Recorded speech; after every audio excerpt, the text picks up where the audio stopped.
kita akan membaca firman Tuhan, kita akan menyimak firman Tuhan, kita akan merenungkan kebenaran firman Tuhan, kita akan kembali belajar tentang firman Tuhan.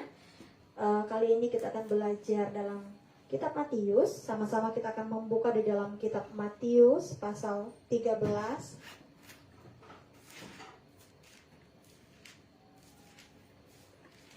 Kita akan buka dalam kitab Matius pasal 13. Ayatnya yang ke 31 sampai ayatnya yang ke 43. Di situ Lembaga Alkitab Indonesia memberi judul perumpamaan tentang biji sesawi dan ragi. Sekali lagi kita akan membaca di dalam kitab Matius pasal 13 ayat 31 sampai 43. Sudah dapat semuanya? Amin. Haleluya. Saya yakin dan percaya Bapak Ibu yang menyaksikan di rumah juga bisa mengikuti ya. Di dalam kitab Matius pasal 13 ayat 31 sampai 43. Kita akan membaca bergantian untuk kita yang ada di tempat ini. Ya, saya mohon ketersediaannya. Saya akan membacanya ayat yang ganjil. Nanti bersama-sama akan membacakan ayat-ayat yang genap. Baik, kita akan mulai. Demikianlah kebenaran firman Tuhan ayat 31 pasal 13. Yesus membentangkan suatu perumpamaan lain lagi kepada mereka. Katanya, hal kerajaan sorga itu seumpama biji sesawi yang diambil dan ditaburkan orang di ladangnya. 32. Memang biji itu yang paling kecil dari segala jenis benih. Tetapi apabila sudah tumbuh, sesawi itu lebih besar daripada sayuran yang lain, bahkan menjadi pohon, sehingga burung-burung di udara datang bersarang pada cabang-cabangnya. Dan ia menceritakan perumpamaan ini juga kepada mereka. Hal kerajaan sorga itu seumpama ragi yang diambil seorang perempuan dan diadukkan ke dalam tepung terigu 3 sukat sampai khamir seluruhnya. Semuanya Semuanya itu disampaikan Yesus kepada orang banyak dalam perumpamaan, dan tanpa perumpamaan satu pun tidak disampaikannya kepada mereka. Supaya genaplah, cuma sampai ayat 35 ya. Supaya genaplah firman yang disampaikan oleh Nabi, aku mau membuka mulutku mengatakan perumpamaan, aku mau mengucapkan hal yang tersembunyi sejak dunia dijadikan. Ya, sampai di situ saja ya. Matius 13 ayat 31 sampai 35, perumpamaan tentang biji sesawi dan ragi. Saya salah lihat. Ya, Puji Tuhan. Sama-sama kita sudah membaca kebenaran firman Tuhan. Saya yakin dan saya percaya sebagian dari kita, bahkan mungkin kebanyakan dari kita sudah sering membaca, sudah sering merenungkan kebenaran firman Tuhan yang sudah sama-sama kita bacakan tadi. Mulai dari ayat 31 sampai ayat yang ke-35. Di situ Tuhan Yesus memiliki sebuah ciri khas ketika ingin menyampaikan sesuatu kepada orang. Banyak kali Tuhan menggunakan perumpamaan. Perumpamaan itu adalah sesuatu yang terjadi di luar sana atau terjadi pada kebanyakan orang yang diyakini bisa dapat menjadi contoh dan bisa dapat dimengerti. Tidak terlalu berat, tetapi dengan perumpamaan itu maksudnya Tuhan, pesannya Tuhan bisa dimengerti oleh orang banyak. Karena tentunya yang ada hadir ketika bersama-sama Tuhan Yesus saat sedang mengajar, Tuhan Yesus sedang berkhotbah itu bukan hanya orang-orang dengan kemampuan berpikir yang mungkin tinggi, tidak. Terkadang ada di sana ibu rumah tangga, terkadang ada di sana juga mungkin nelayan, petani, atau mungkin orang-orang yang memang dalam keadaan ekonomi menengah ke bawah, sampai anak-anak sekalipun sering mendengarkan apa yang Tuhan sampaikan. Pesan, khotbah, kisah, perumpamaan itu diyakini bisa dimengerti. Nah, saat ini kita akan berbicara tentang kerajaan surga, bukan sesuatu yang berhubungan tentang fisiknya kerajaan surga, artinya surga. Tetapi kita berbicara saat ini bagaimana Tuhan Yesus membawa suasana kerajaan surga itu ada di bumi. Tuhan berkata di ayat yang 31 tadi, hal kerajaan surga itu seumpama biji sesawi. Jadi Tuhan Yesus saat ini sedang menggambarkan kerajaan surga. Yang dimaksud sesungguhnya esensi kerajaan surga itu seperti apa. Yang pertama, Tuhan Yesus mengambil perumpamaan tentang sesuatu yang bernama benih biji sesawi. Kalau mungkin kita sering melihat, ada yang mungkin sudah bolak-balik ke Timur Tengah, terlebih khusus ke Yerusalem, ke Israel, mungkin sudah bisa melihat, sudah bisa menyentuh apa yang dimaksud dengan biji sesawi, fisiknya seperti apa. Kalau saya mungkin baru sampai melihat di Google, baru sampai melihat di video-video, bahwa memang biji sesawi itu adalah biji atau benih yang sangat kecil, sekecil-kecilnya. Kemudian ketika dia bertumbuh besar, ketika dia keluar ke permukaan, ketika dia berubah bentuk menjadi sebuah pohon, dia bukan hanya besar, tapi dia sangat besar. Saya melihat lewat Google penampakan gambar pohon sesawi. Kalau mungkin di Indonesia, saya bisa menyamakan itu dengan pohon beringin. Saya kaget, lah besar sekali. Makanya kenapa Tuhan bilang di situ burung pun bisa bersarang di situ.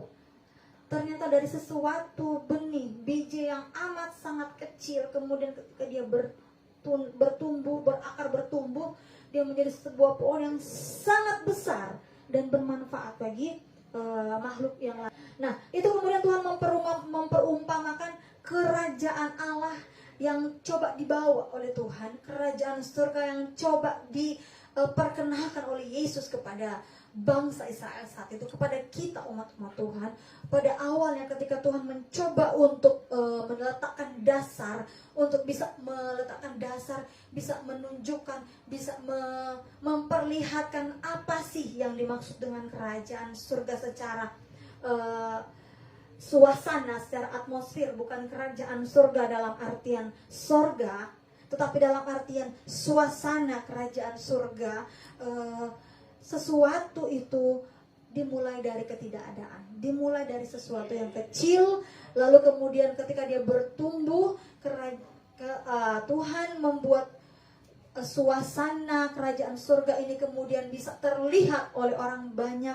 Bagaimana sih kerajaan Allah yang sebenarnya, bagaimana sih esensi kerajaan surga yang sesungguhnya. Ketika dia bertumbuh, ketika kemudian ada hadir, bisa menjadi keberkatan bagi banyak orang, bisa menjadi keberkatan bagi orang-orang di sekelilingnya. Perumpamaan yang kedua tentang kerajaan surga adalah tentang ragi. Ternyata ragi itu zaman dulu udah ada ya, bukan hanya sekarang ragi itu ada. Nah, ragi itu seperti yang saya juga sering lihat kalau misalkan ada seseorang atau keluarga kami yang lagi bikin kue atau teman lagi bikin kue, biasanya mereka nggak menggunakan ragi yang sejumlah dengan tepung. Misalkan tepungnya 1 kilo, raginya hanya sejumput, seginilah ya. Tapi ternyata ketika dia campurkan dengan tepung, kemudian dia bisa buat tepung adonan ini mengembang setelah beberapa waktu. Yang coba dimaksud dengan kerajaan surga seumpama ragi adalah ketika kerajaan surga menyentuh bangsa Israel. Ketika Tuhan Yesus hadir datang menyentuh bangsa Israel, walaupun mungkin tidak terlihat efeknya, tetapi kita bisa melihat dengan karya-karya yang dilakukan oleh Tuhan Yesus ketika dia hadir di muka bumi beberapa ribu tahun yang lalu. Dia bisa mengkamirkan keadaan. Walaupun mungkin pada saat hadirnya Tuhan saat itu belum terlihat dampaknya, belum terlihat efek raginya Tuhan.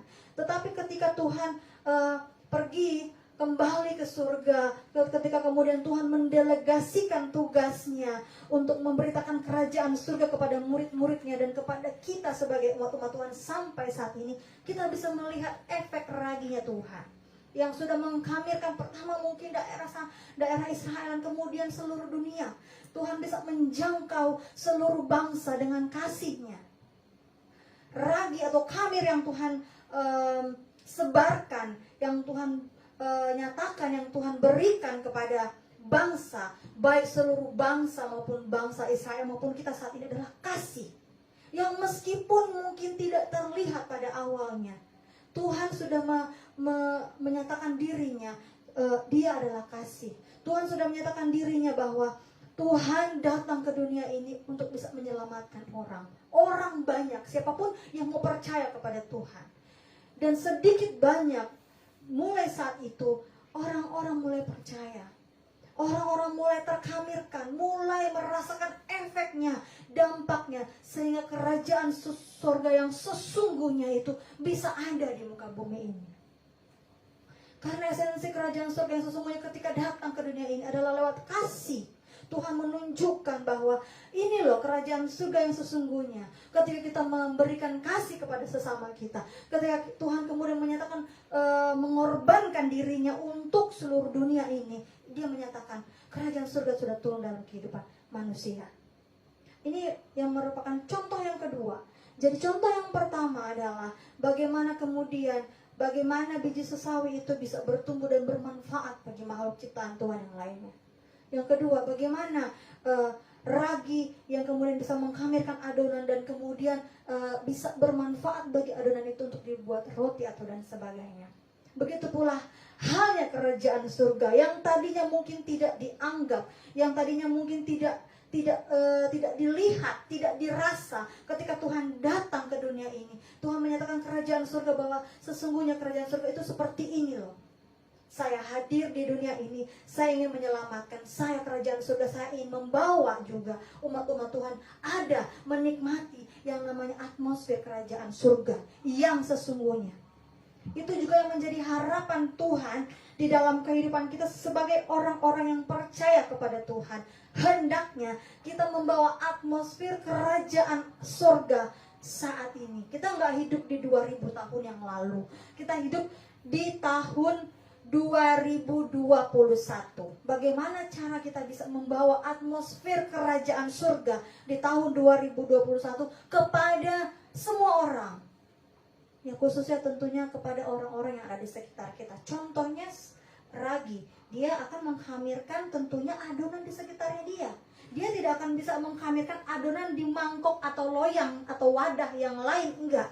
Dia menghamirkan adonan yang ada di satu wadah dengan dia. Hendaknya kita sebagai gereja Tuhan, kita bisa menyatakan kerajaan surga, kita bisa menyatakan kepada orang-orang di sekitar kita bagaimana esensi kerajaan surga yang sesungguhnya. Yang pertama, kerajaan surga yang sesungguhnya itu adalah kasih. Makanya judul firman Tuhan yang saya berikan kepada saudara saya waktu tanya tadi malam, judulnya apa nih? Gereja yang berdampak. Bagaimana kita bisa menghamirkan orang-orang di sekitar kita dengan dampak yang positif, dengan ragi yang baik. Karena dampak itu tentunya ada dua, positif dan negatif. Kita nggak bicara tentang gereja yang berdampak negatif, enggak. Saya nggak mau bicara tentang itu. Kita berbicara tentang gereja yang berdampak positif. Gereja yang membawa atmosfer kerajaan surga di sekitarnya. Gereja yang membawa atmosfer kerajaan surga yang bermanfaat bagi makhluk yang lainnya, bagi sesamanya. Saya yakin dan saya percaya kita sudah mengerti sebagai gereja Tuhan apa saja yang harus kita lakukan supaya kita memiliki dampak yang positif dan terhadap orang di sekitar kita, dan supaya kita bisa memberikan manfaat kepada orang-orang di sekitar kita, sehingga bisa mewujudkan yang namanya suasana atmosfer kerajaan surga dalam kehidupan kita. Lewat hidup kita, orang-orang boleh merasakan yang namanya surga. Dalam artian bukan surga ketika kita berkerajaan kekal bersama dengan Tuhan, bukan. Tetapi atmosfer, suasana, esensi kerajaan surga yang pernah Tuhan bawa beberapa ribu tahun yang lalu untuk ditunjukkan, untuk dikeluarkan, untuk diperlihatkan kepada bangsa dunia, untuk diperlihatkan kepada orang-orang. Itu yang Tuhan ingin kita sebagai gereja memiliki dampak yang positif. Yang paling pertama tentunya kasih. Esensi kerajaan surga yang paling utama adalah kasih. Matius 22 ayat 37 dan 39. Hukum yang terutama, Tuhan bilang rangkum 2 aja. Yang pertama, kasihilah Tuhan Allahmu dengan segenap akal budimu, dengan segenap kekuatanmu. Artinya segenap akal dan budi artinya segenap perasaan, segenap pikiran, harus sinkron. Kita mengatakan kita mengasihi Tuhan, tetapi dalam pikiran kita kadang-kadang berpikiran yang jelek tentang Tuhan. Tuhan sedang memproses hidup kita. Misalkan Tuhan mengizinkan kita ada dalam kekurangan, Tuhan mengizinkan kita ada dalam masa yang sulit. Kita bilang mengasihi Tuhan, kita tahu dalam hati kita mengasihi Tuhan, tetapi dalam cara berpikir kita, Tuhan, kenapa kok seperti ini? Jangkauan saya sebagai manusia. Tetapi kembali lagi, ketika saya berpikir, Tuhan, kenapa Tuhan masih izinkan hal yang sama masih terjadi kepada saya dan keluarga saya berulang kali, bertahun-tahun. Sepertinya tidak bisa melepaskan diri dari permasalahan ini, Tuhan. Kenapa kok kayaknya kita persoalan ini gak selesai-selesai? Tapi kembali lagi dalam hati saya, Tuhan sedang memproses. Tuhan sedang dalam hati saya mengingatkan saya supaya saya tidak berpikiran yang jelek sama Tuhan. Ada sesuatu pribadi yang berbicara dalam hati saya. Kamu semakin hari semakin dewasa, ujian itu gak semakin gampang. Ujian itu pasti semakin sulit.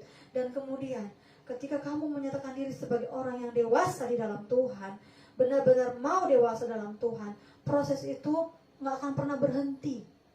Hidup berarti proses. Selama kita hidup pasti ada proses. Kalau kita gak mau diproses, ya udah kita gak usah hidup. Seperti itu dalam hati saya berpikir. Bukan ada sesuatu yang berbicara dalam hati saya, mengingatkan saya bahwa ya kalau memang proses itu datang berarti kalian masih hidup, dan artinya kalian semakin dewasa. Mungkin dulu persoalan yang mudah, mungkin dulu persoalan pergumulan tuh sepertinya gampang diselesaikan, sekarang kok semakin hari semakin sulit untuk diselesaikan. Kita harus ingat bahwa dalam keadaan yang paling sulit sekalipun, Tuhan tidak pernah meninggalkan kita. Amin. Dalam keadaan kita ada di lembah kekelaman, kata Daud, Tuhan itu ada sama-sama Daud. Begitu pula dengan iman dan keyakinan kita. Dalam proses yang terberat sekalipun dalam kehidupan kita, kami berusaha untuk belajar, untuk mengimani bahwa ada Tuhan bersama-sama dengan kami. Kedua, anak kami terkadang suka mengeluh. Terkadang mereka mengeluh kenapa mereka tidak boleh melakukan hal-hal yang mereka lihat teman-temannya yang lain lakukan. Saya dan suami saya berkata bahwa Ishak, Mika, kalian ini adalah keluarga hamba Tuhan.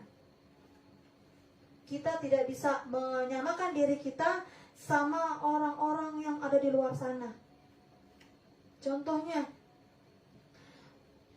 kami harus mengajarkan anak-anak kami untuk belajar hidup dalam rasa percaya kepada Tuhan, iman kepada Tuhan. Bahwasanya yang mereka lihat, anak-anak kami lihat bahwa kalau kami tuh harus ada, kami harus menyediakan segala kebutuhan mereka. Kami coba untuk merubah mindset anak-anak kami bahwa mengikut Tuhan Yesus itu tidak selamanya ada, tidak selamanya kelimpahan. Ada saat-saatnya kekurangan, ada saat-saatnya ketika mereka meminta, kami tidak bisa penuhi. Dan kadang keluar pengeluhan dari mulut mereka, kenapa seperti itu, Mami? Itu namanya proses. Tuhan mengizinkan kita tidak selalu ada, supaya kita nggak sombong, supaya kita tidak memegahkan diri, supaya kita tidak angkuh, dan kita tetap ingat bahwa kita hanya harus bergantung sama Tuhan. Kalau kita mau diberkati, kita harus berdoa sama Tuhan. Saya bilang sama Mika, berdoa dek, supaya Tuhan kasih. Kakak berdoa. Tuhan itu nggak Tuhan itu kalau orang ada bilang nggak pomo. Tuhan nggak budak. Cuman Tuhan lucu. Tuhan kadang-kadang biarin kita minta teriak-teriak, Tuhan Yesus tolong, Tuhan Yesus kasih. Tuhan pengen melihat kita benar-benar. Semakin sering kita teriak-teriak sama Tuhan, semakin Tuhan senang. Kalau orang tua, mami papi gak senang kalau kalian teriak-teriak. Mami papi enggak. Kalau Tuhan Tuhan Yesus, semakin sering kalian minta tolong sama Tuhan, semakin senang. Itulah bedanya Tuhan. Makanya saya ingetin Ishak, Mika. Mungkin Ishak sudah mengerti ya, Mika kadang-kadang belum mengerti. Saya ingatkan Mika, sering-sering minta sama Tuhan. Tuhan Yesus, minta ini, minta aja, nggak apa-apa kok. Asalkan harus dengar-dengaran sama Tuhan Yesus, dengar-dengaran sama papi mami, dan sering berdoa. Ya, baca firman. Baca firman Tuhan. Ya, saya mau berusaha untuk merubah mindset anak-anak kami agar mereka mengandalkan Tuhan, agar mereka belajar percaya bahwa nggak selamanya kalau mengikut Tuhan tuh enak. Ada kalanya Tuhan mengizinkan proses itu datang dalam hidup kita. Puji Tuhan. Itulah inti esensinya ketika kita mengatakan bahwa kita harus mengasihi Tuhan dengan segenap akal budi kita, dengan segenap hati kita, dengan segenap keberadaan hidup kita. Yang kedua, kasihilah sesamamu manusia seperti dirimu sendiri. Kalau kita nggak ingin dicubit, jangan nyubit orang lain. Kalau kita nggak ingin dibohongin orang, jangan bohongin orang lain. Karena esensinya mengasihi sesama seperti diri sendiri seperti itu. Bagaimana kita mengasihi diri kita supaya kita nggak luka, nggak nggak berdarah. Bagaimana kita nggak pengen hati kita disakiti, hendaknya lah jangan menyakiti orang lain. Amin. Kalau kita ingin supaya orang sayang sama kita harus sayang sama orang lain. Itu pesan Tuhan. Menghadirkan kerajaan surga sehingga sebagaimana biji sesawi itu kemudian menjadi pohon dan bermanfaat bagi orang lain, dan kemudian bagaimana seperti ragi yang bisa menjadi manfaat bagi adonan, bagaimana kita bisa bermanfaat bagi orang-orang di sekitar kita, bagaimana kita bisa menghadirkan atmosfer suasana kerajaan surga. Miliki kasih kepada Allah, kasih kepada manusia, vertikal dan horizontal, semuanya balance. Saya mengasihi Tuhan, saya puasa tiap minggu, saya bayar perpuluhan sama Tuhan, kasih ucapan syukur, berkorban untuk pekerjaan Tuhan.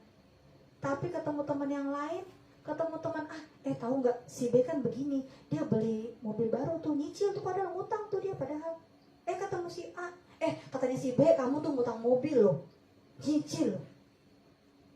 Itu bukan mengkamirkan dengan cara yang baik, itu mengkamirkan dengan cara yang busuk, merusak adonan. Bukan bikin adonan yang siap enak, dibikin donat yang enak, tapi rusak. Karena raginya rusak, raginya sudah expire, raginya sudah tidak bisa digunakan. Seperti itu, kita melakukan ibadah dengan baik kepada Tuhan. Kita boleh dikatakan sebagai orang-orang yang mengerti kebenaran firman Tuhan. Tapi kita mengasihi, dan kita mengasihi Tuhan. Tapi kita nggak mengasihi manusia, itu nonsense namanya.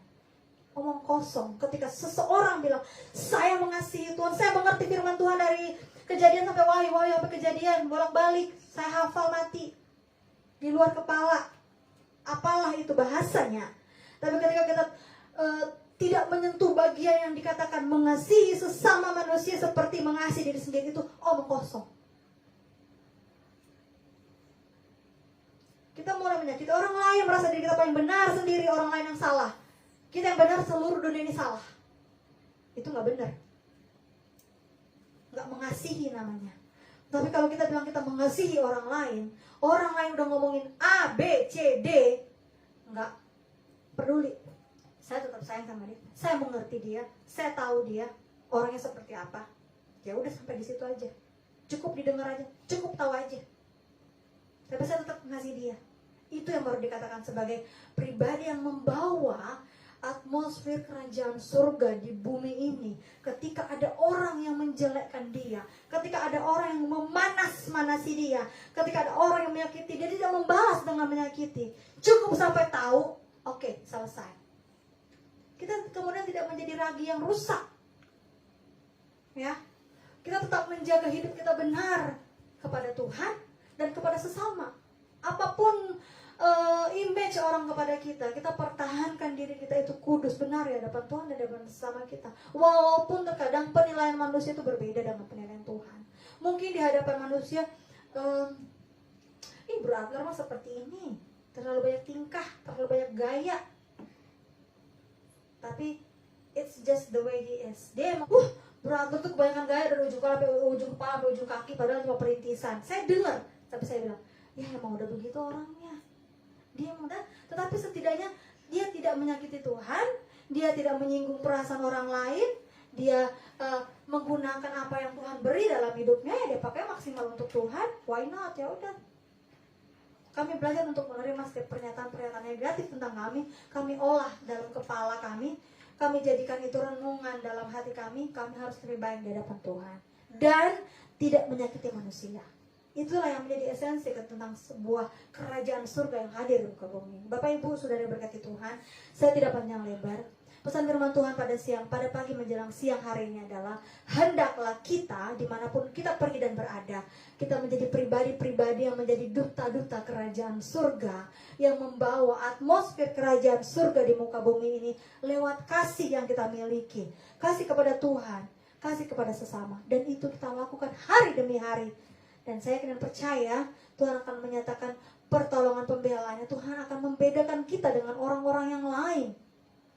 Identitas kita sebagai anak Tuhan yang membawa identitas kerajaan surga itu berbeda dengan mereka yang hanya sekedar membawa identitas KTP-nya saja, tidak melakukan apa yang dimaksud dengan kerajaan surga di muka bumi ini. Puji Tuhan. Sama-sama kita berdoa supaya kebenaran firman Tuhan yang kita sudah baca, kita sudah renungkan ini boleh bermanfaat bagi kita. Kita berdoa biar Roh Kudus lebih memeteraikan dalam kehidupan kita setiap kebenaran firman Tuhan, bahwa kita boleh menjadi duta-duta kerajaan surga, membawa kerajaan surga di muka bumi ini dan menjadi berkat, menjadi manfaat bagi orang-orang di sekitar kita. Puji nama Tuhan. Inilah firman Tuhan yang bisa kami sampaikan.